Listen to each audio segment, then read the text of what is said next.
आउज़ बिल्लाहि मिनश्शैतानिर्रजीम बिस्मिल्लाहिर्रहमानिर्रहीम। अस्सलाम वालेकुम। आप देख रहे हैं उर्दू एस्ट्रोलॉजी और मैं हूँ अलमास यूनुस। आज हम बात करेंगे औज बिन अनक की। औज बिन अनक जो दुनिया का सबसे लंबा और वो वाहिद इंसान था जो तूफ़ान नूह में ज़िंदा बच गया। इसकी उम्र 3500 साल थी। औज बिन अनक दुनिया का लंबा तरीन इंसान था। तूफ़ान हज़रत नूह अलैहिस्सलाम में बच गया। तूफ़ान नूह में औज बिन अनक के अलावा कोई भी गर्क होने से ना बच सका, माँ सिवाय वो लोग जो कश्ती में हज़रत नूह अलैहिस्सलाम के साथ सवार थे।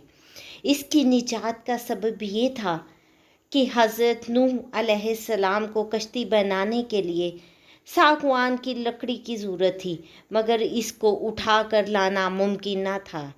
औज बिन अनक वो लकड़ी शाम से उठा कर लाया था। अल्लाह ताला ने इसके अमल को कबूल किया और उसे गर्क होने से निजात दी। बाद जब फ़िरौन की दरियाए नील में गर्क होने के बाद जब बनी इसराइल की कौम को उसके जुल्म जबर से निजात पा गई, तो उसके कुछ अरसे बाद अल्लाह ताला ने हज़रत मूसा अलैहिस्सलाम को हुक्म दिया कि मुल्क शाम की सरजमीन से जालिम लोगों को निकाल दो और खुदा की राह में दुश्मनों से जहाद करो और अपनी कौम में से 12 अफराद को 12 कबीलों पर सरदार मुकर्रर करो, ताकि ये सब अपने सरदारों के ताबे रहें और अल्लाह के अहकाम की पाबंदी करते रहें। बस हज़रत मूसा अलैहिस्सलाम ने ऐसा ही किया।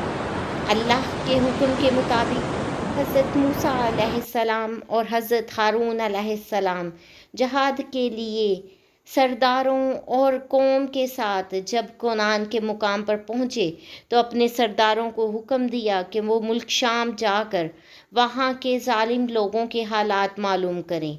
जब ये लोग वहाँ पहुँचे और वहाँ के हालात मालूम किए गए, तो उन्होंने वहाँ के हालात एक बहुत बड़े कद्दो कामत वाला इंसान देखा जिसका नाम औज बिन अनक था।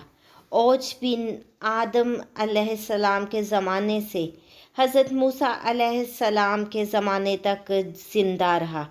इसकी 3500 साल की ज़िंदगी थी। इसकी माँ का नाम सफूरा और बाप का नाम अनक था। तूफ़ान नूह अलैहिस्सलाम में ये वो वाहिद शख्स था जो बचा। अपने तवील कद की वजह से यह शख्स समुंदर में खड़ा होता तो इस पानी इसके टखनों तक होता था। औज बिन अनक समुंदर से मछलियाँ पकड़कर आसमान की तरफ करता। सूरज की तपश से मछलियाँ भून कर खाया करता था। औज बिन अनक ने जब उन सरदारों को देखा तो उनसे मालूम किया कि तुम कहाँ से आए हो और कहाँ जा रहे हो। इन सरदारों ने जब उसे अपना हाल बयान किया तो उसने इन सब को पकड़ लिया और अपनी बीवी को दिखाने के लिए ले गया और अपनी बीवी से कहने लगा, देखो ये सब मेरे साथ लड़ने के लिए आए हैं। हीनियाँ कहकर उन्हें ज़मीन पर रख दिया और इन्हें चूंटियों की तरह पाँव से मसलने लगा।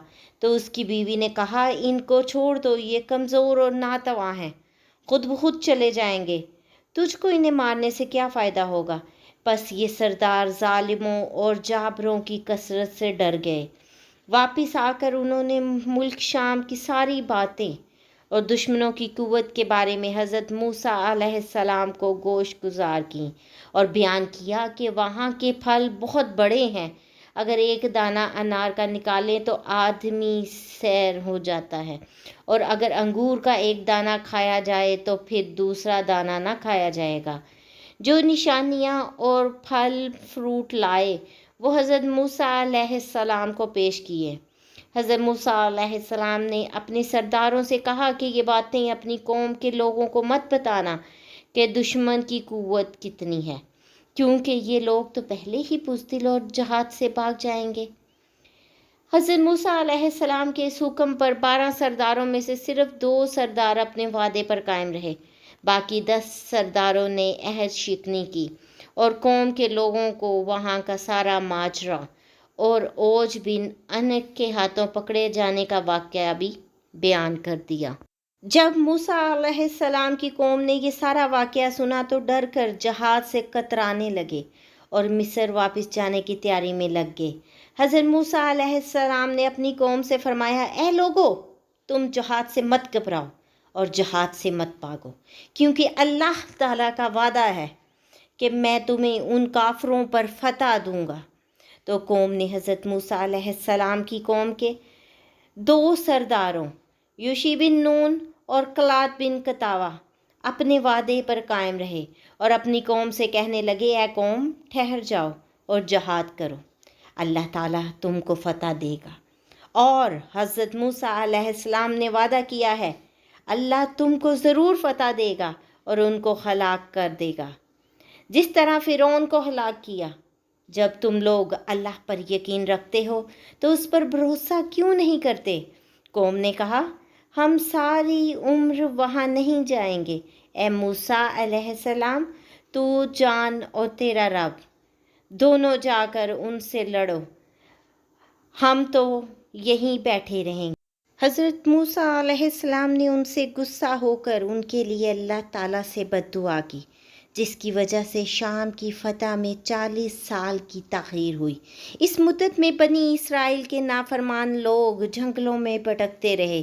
دوسری طرف جب حضرت موسیٰ علیہ السلام ہاتھ میں اپنا عصا لیے حضرت ہارون علیہ السلام کے ہمراہ ملک شام روانہ ہو گئے، حضرت موسیٰ علیہ السلام کی باغی قوم نے بنی اسرائیل میں واپس مصر جانے کا ارادہ کیا۔ تمام رات چلتے رہے، مگر جب صبح ہوئی تو دیکھا جہاں سے روانہ ہوئے تھے اب تک وہیں پر موجود تھے۔ یہ سمجھے کہ حضرت موسیٰ علیہ السلام کی بد دعا سے یہ حال ہوا ہے۔ تب یوشع بن نون نے ان سے کہا، اس میدان میں ٹھہر جاؤ اور صبر کرو اور استغفار پڑھو جب تک حضرت موسیٰ علیہ السلام شام فتح کر کے واپس نہ آ جائیں۔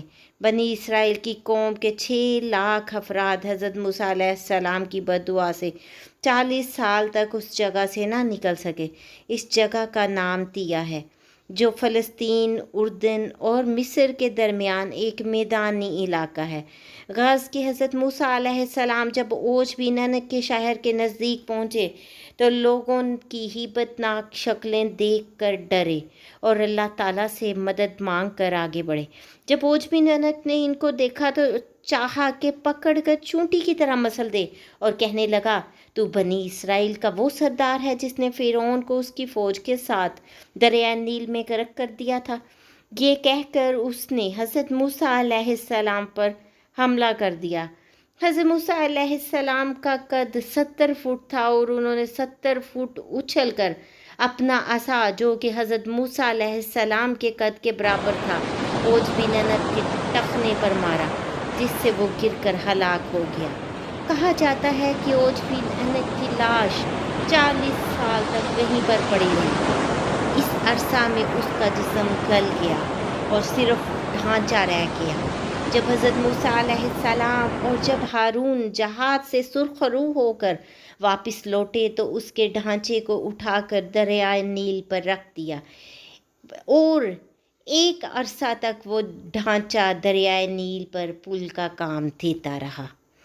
یہ تو تھی ایک اسلامی ویڈیو جس میں میں نے آپ کو اوج بن انق کے بارے میں بتایا۔